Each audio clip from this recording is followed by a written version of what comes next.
Ola, chámame Raúl, teño 7 anos e vou presentar un conto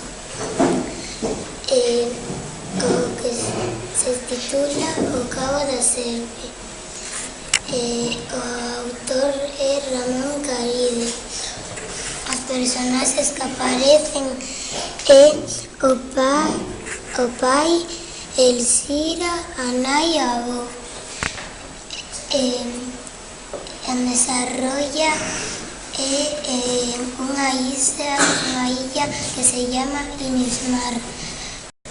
A personaxe que máis me gustou foi Elxira, porque non lle facía caso aos seus pais e traviesa.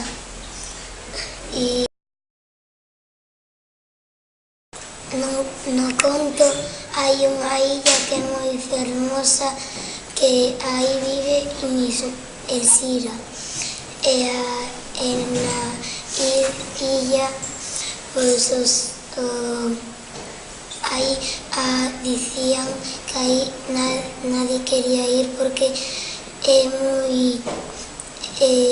aí quería ir porque aí era o cabo da serpe e todos tenían medo.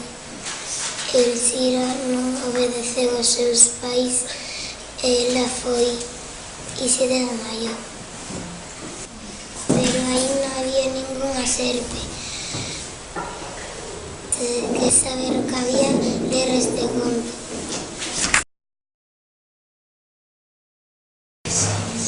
Recomendo este conto porque é moi bonito e os vais a divertir.